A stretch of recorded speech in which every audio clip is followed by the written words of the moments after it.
So have you learned something by now? Step outside and take a look around, or open up some mail. Have you noticed how much, for example, you are funding the murdering of little kids, of babies in the womb? Remember, you used to be one. Ronald Reagan said that everybody that he's met that's pro-choice are people that have already been born. How self-serving is that? So does that matter?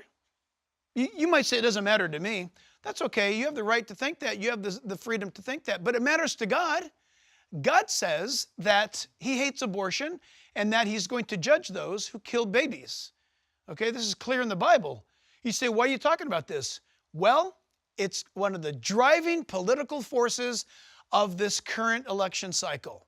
Abortion.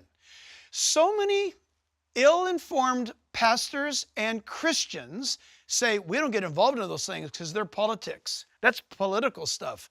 Really? Do you know how that happened?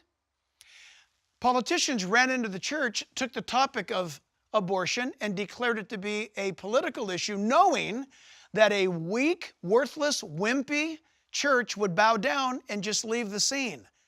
The political world ran in and said, marriage is not a church issue, it's a political issue. And the church just collapsed and folded.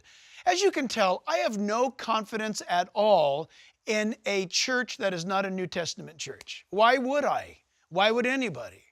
The church is to be the ground and pillar of all truth. The church is to be the entity by which the world is brought to the knowledge of God and also the conviction of God.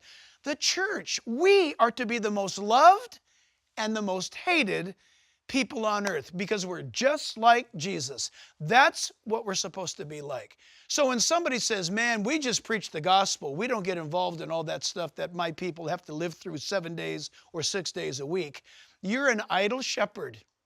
You may have a degree, you may have your doctorate in ministry, you may have all of that. You may come from a long line of preachers. That is so irrelevant.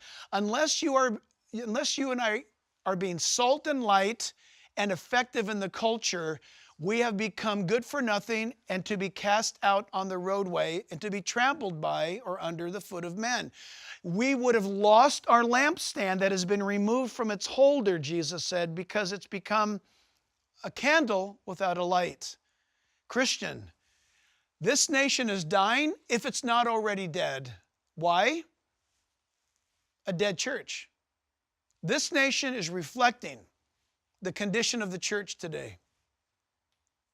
You look around and you say, oh, it's so messed up, it's so gone, it's so lost. You know how it got that way? Because of a dead church, because of sleeping pulpits, because of people who were too coward to get involved and to say to the school board, the city council, the governor, the president, this cannot happen. This violates the heart of God. And you're going to make a decision right now. Do you do what God tells you to do, or are you going to do what Caesar tells you to do?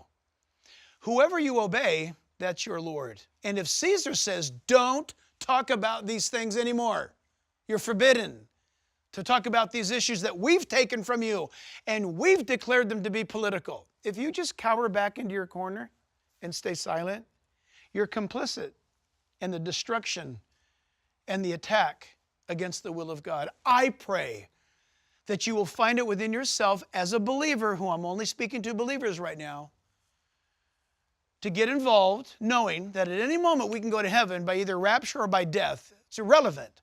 Until that happens, I'm going to let the light of the gospel so shine before men that when they see my good works on the day of judgment, they'll glorify my Father which is in heaven.